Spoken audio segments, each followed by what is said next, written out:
Hey guys, welcome back to my channel. I'm Sophie, this is Jackpot Comic Talks, and here we discuss anything and everything to do with comics. Today's video, I'm going to be showing you guys some comics that I picked up from unknowncomics.com, so let's go ahead and get into it.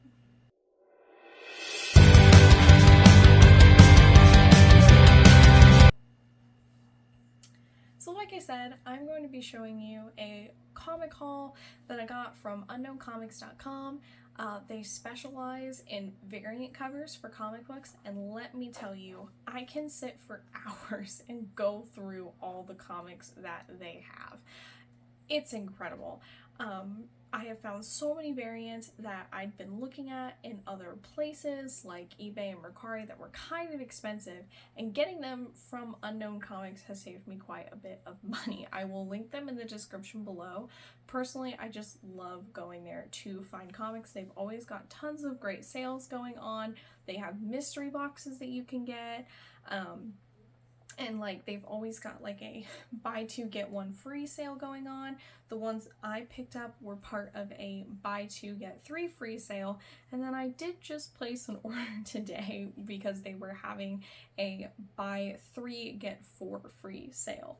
So when you guys are seeing this video, that sale probably won't still be going on. However, they always have some great sales going on, and if you sign up to get their emails, you'll be notified right away.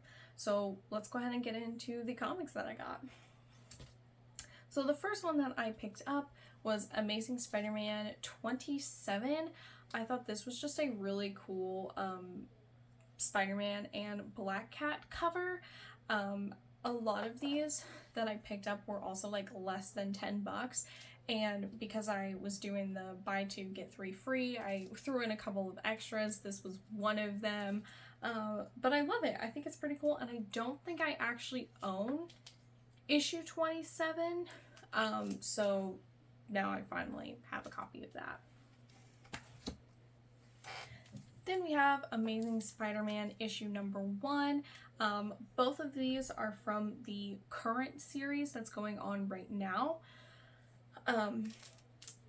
Now this issue I saw online, and it was really cool because it was black and white in the background, and then you had Peter, who's got a bright blue and bright red costume on top of that very dark background.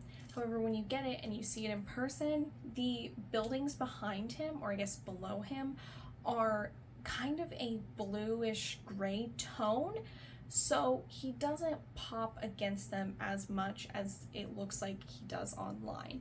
So it's still a pretty cool cover, but I will say I was a little disappointed that it didn't match the colors online at all. Still a cool cover, but yeah, that's Amazing Spider-Man issue 1. Then we have, and this is a funny story, we have Edge of Spider-Verse issue 3. This is a sketch cover for Night Spider. Now, I am not a sketch cover fan. I think some of them are cool, but I prefer to see things like this in the back of the trade paperback or the graphic novel, collected edition of the comics. I don't love the sketch covers. However, this one I did actually really like. I'm not sure as to why, it just really stood out to me. So I went ahead and picked it up. Now, when I first saw this book, I thought, wow, that Night Spider kind of looks like a mix between, Black Cat and a, spider person. And then I was like, that's pretty interesting. I wonder if that was intentional or if it just happened to be that way. And then when I got these comics a few days ago, I googled it, and it is a spider hero version of Black Cat. So I was right, but I hadn't seen this character before, so I was just kind of guessing at it, and apparently it was a pretty good guess. Then we have Spider-Man issue 3 again. This is another cover with Night Spider on there. And interestingly enough, I used to not be a huge fan of Black Cat. She just wasn't one of my favorites, and I think I just hadn't read enough of her or read a good enough version of her for me to really fall in love with the character. But recently I've been very into collecting books that she's both in and on. I think a lot of it, me not liking her at first, a lot of it had to do with the fact that sometimes instead of putting Peter and Mary Jane together, they have Peter and Felicia together. And so I didn't love her, but recently been reading more and I've come to love this character. Then we have issue 1 of Dark Web, and this is a wraparound cover, so I will open it to show you guys. I know some people don't like them, but I love wraparound covers. This Umbrella Academy that I have up here, it's also a wraparound cover. Trying to make sure there's no glare there. This is like one of my prized possessions. Absolutely love it. There'll be a video on that comic and all my other Umbrella Academy comics for sure. But this is the Dark Web wraparound cover.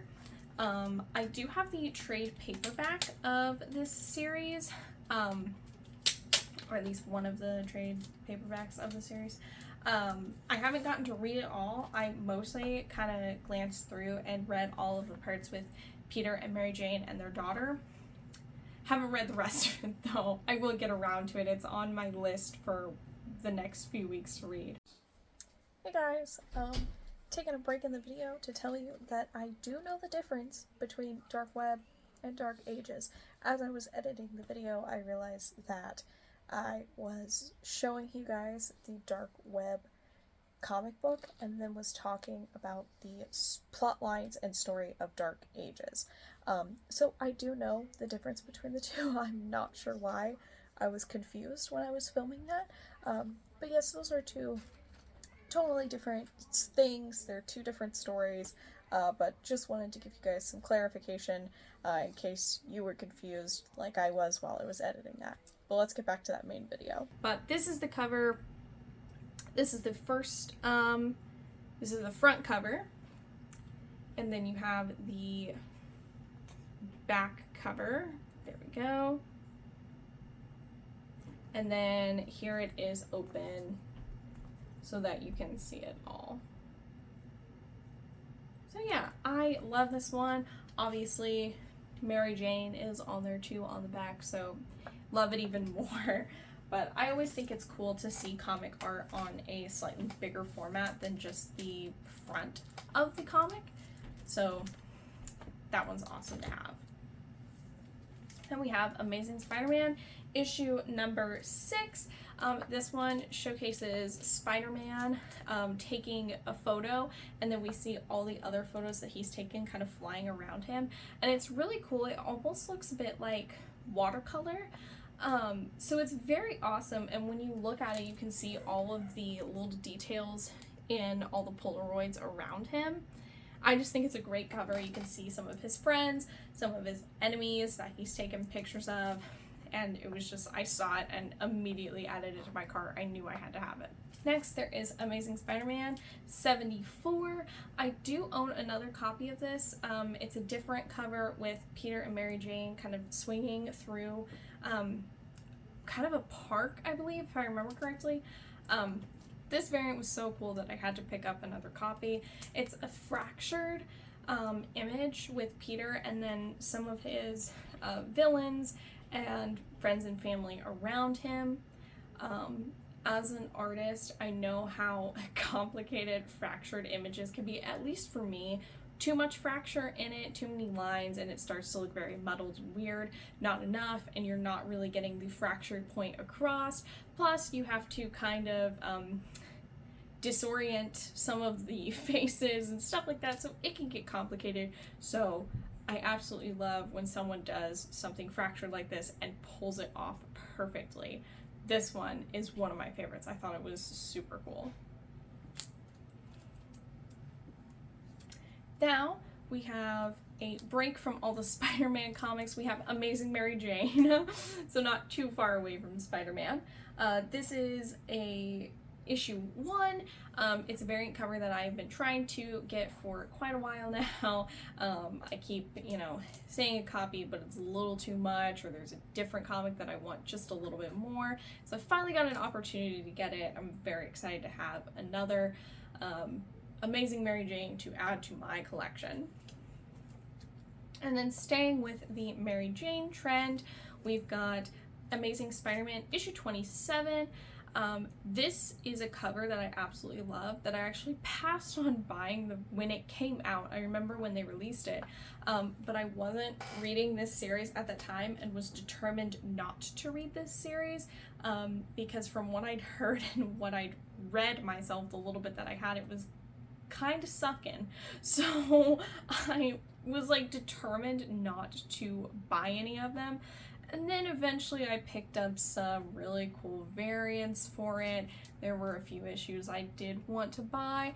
And so I was like, when I saw this, I was like, I have to amend for not getting it the first time around. And I did finally get myself a copy. And apparently this is the current Spider-Man series. Apparently it is getting a little bit better. I need to go and actually read them. I think issue 32 is where it starts to get good.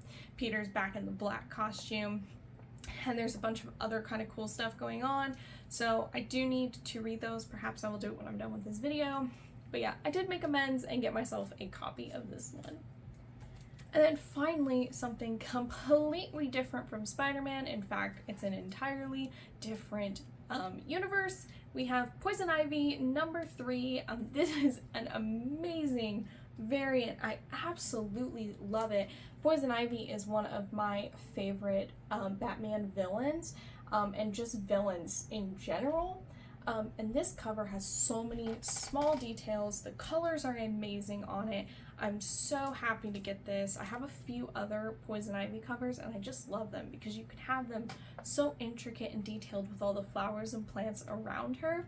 And I think this one did an incredible job of adding all of those details. So when I saw it, I knew I had to have it. But that is all the comics that I got. Like I said, I will link Unknown Comics down in the description below so you guys can check them out for yourself. I would recommend them to anyone. Absolutely love buying stuff from them. That's all I've got for you in today's video. I hope you enjoyed it. Remember to like, share, comment, and subscribe. Let me guys know, have you ordered from Unknown Comics before? Did you like them? What are the favorite things that you've gotten from them before? And where are other places that you guys shop for comics other than the usual, Midtown Comics and eBay and Mercari and Unknown Comics? What are some smaller places that you guys would highly recommend? Because I'm always looking for new places to shop for comics. But I will see you guys in the next video. I hope you hit the jackpot with the next comics you get. Happy collecting, and I will see you guys next time. Bye!